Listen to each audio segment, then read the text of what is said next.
What is good? It is your boy, Mr. Frenzy from MrFrenzyProductions.com, and this is the Teal Green Shirt series on structure. Now, I am almost done structuring this entire beat. We have the intro, the first verse, the first chorus, the second verse, the second chorus. Now I need to add in just a little bit of an interlude part, or a part that basically kind of stands out from the rest of the structure, okay? Because we have a lot of parts for vocals and all that sort of stuff. We kind of really don't know what the artist is going to do with it, but we kind of want to have a little like a lull part, just a part that's just kind of chill. You can call this an interlude, you can call it whatever you want. You can call it a break if you want as well, or a breakdown. But really, basically what a breakdown does is it just has a different part of the beat that doesn't follow the common structure of the verse, the chorus, the verse, and the chorus, and stuff like that. Okay, so what I'm going to do, you don't have to do anything crazy here. All right, so first off, before I start placing stuff, I'm going to label this interlude or break. Okay, I'm going to put /break. Some people, some people are going to be like, this is not an interlude. An interlude is like, make your own video then, buddy. So here we go. I'm going to call it interlude /break. Then all I'm going to do is just take my piano and my pad. And then that's it. Okay? So basically coming out of the second chorus, the beat is just going to have just a little chill part. And then I'm going to bring in a third chorus and then the beat is done. Okay? Actually, in this video, what I'll probably do is I'm actually going to combine the interlude and the third chorus. Okay? Maybe. Actually, you know what I want to do? I want to listen from the chorus, the second chorus, into the break to feel the full-on vibe.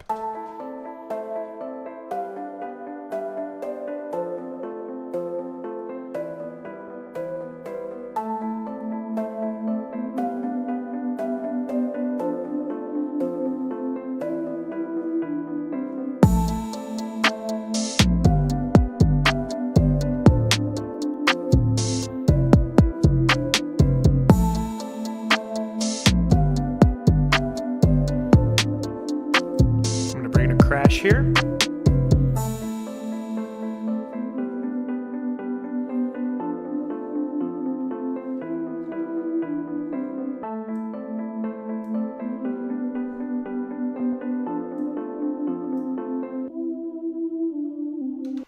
Okay, so right here, basically what I could do is I could cut out the piano and then just let the pad do a little bit of, just let the pad extend out, which I kind of like.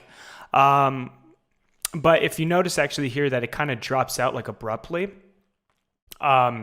which we'll have to add some in post or in the mixing phase, we'll have to add a little bit of reverb so it just doesn't totally drop out there, which can kind of sound uncomfortable. Now you could totally do that, and actually a lot of artists wouldn't really even care.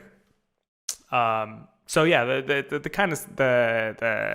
it's totally up to you what you want to do there, or you could actually even just have it just loop over for 8 measures, then you're done.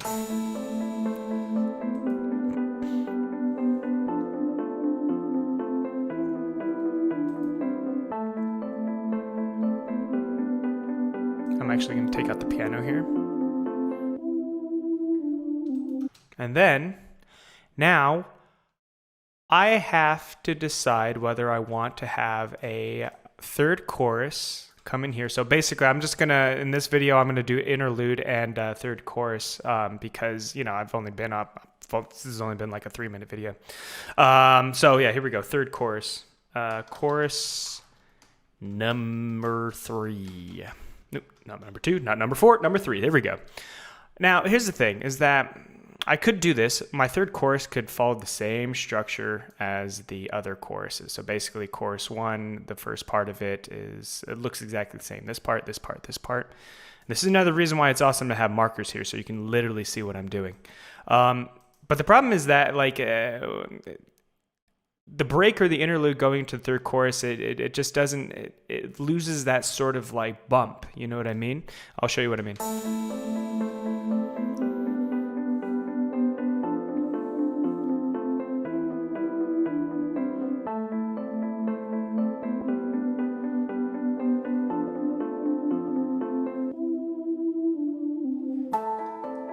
See what I mean? So it doesn't have that sort of like magical like feel to it, that a chorus or that epic sort of sound. So what we're going to do is we're actually going to bring in the chorus with all of the drums, okay? So it's going to sound like this.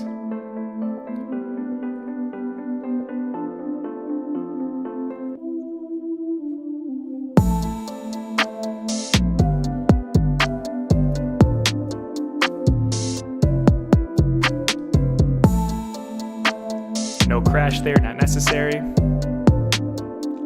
And we're actually going to do the reverse too. So the drums come in chorus number 3, but then they drop out for the second part. Add a crash here.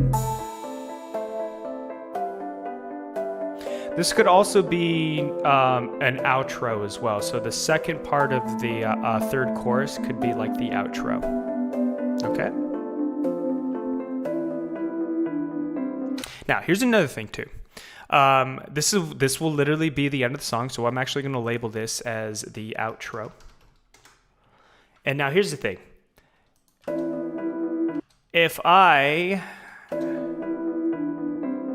So basically with the outro, there's not going to be any tail to the instruments, okay? Which is going to sound really lame. Let me show you.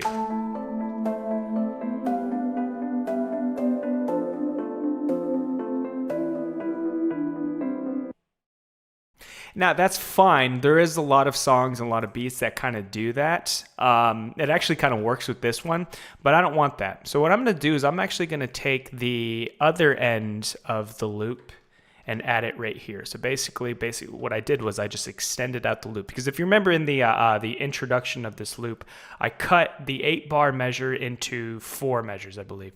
So what I'm going to do is I'm actually going to swap the verse part of the loop and add it with the second part of the loop like this, okay? Now I don't need that. And the reason why I'm doing that is because if you notice right here, it has the tail end of the loop, and we want that, okay?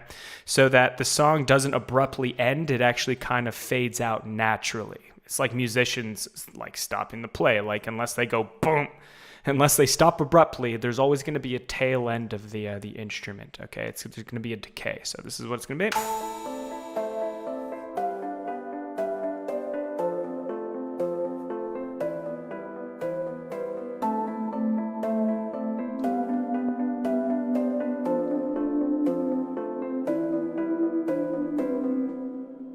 There you go. Now that's more of a natural fade out when it comes to an outro and stuff like that. It just kind of sounds like it's more complete. So yeah, so you can either have it be abrupt ending or you can have it tail out. That's what's great about the Mr. Frenzy loops is that they all have a tail because you need that tail. Not all loops actually come with the tail, and if you want a tail, you're gonna have to add like reverb and stuff like that and delay to the end of your melodic section, your harmonic section of your song. Okay, so voila, this is how a structure works when it comes to making a trap beat, okay? Now, this is one way of doing it. There are several ways. I'm actually going to go through a whole bunch of different types of beats and stuff like that, explaining my process when it comes to structure.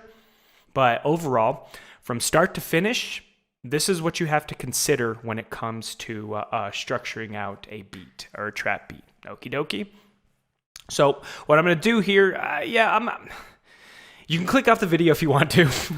Unless you already have, or you can listen to this entire beat. And that's what I want to do. I want to listen to the entire beat just to kind of get a full-on picture of it.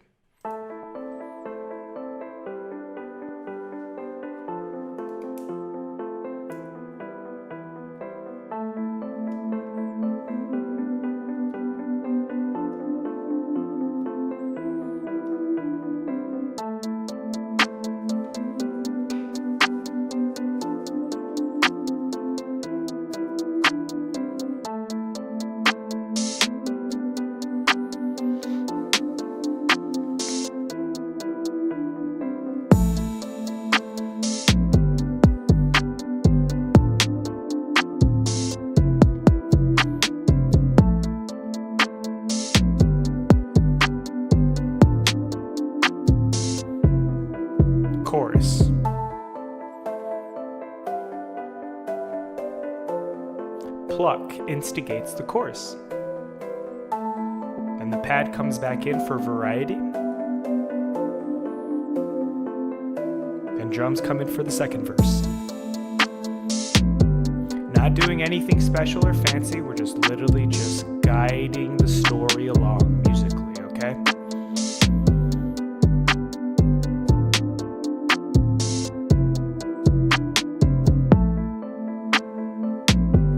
Dropped out the hi-hats and the open hi-hats, added the kick drum, and then added back everything in.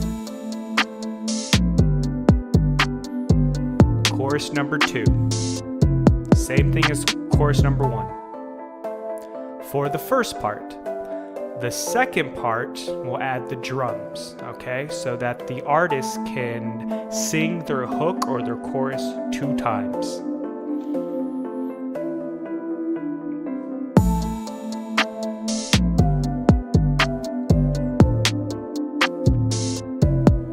Basically just a copy. I can take out drums here if I want to, but I'm not. I'm just keeping it simple. Interlude or break. A break.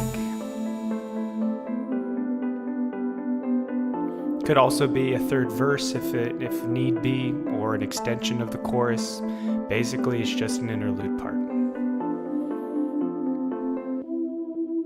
Third chorus.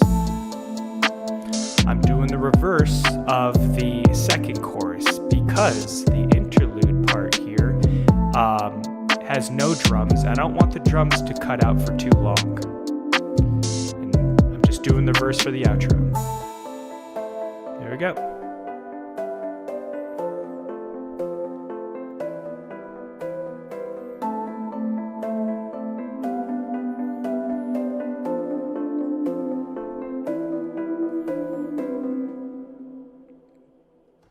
Outro, decay, done. Trap beat done, my good ladies and gentlemen. Good. Well, I hope you learned how to structure a beat. Now, this is just one way, like I said. And this is Mr. Frenzy from MrFrenzyProductions.com. And in the next one, I'm going to go through a beat and just structure it from start to finish without explaining. Well, I'm going to do some explanation, but it's not going to be like, cut and dry. This is the verse, this is the chorus, this is the interlude, or anything like that. Okay. Please like, comment, and subscribe if you've learned anything. And I'll see you in the next one.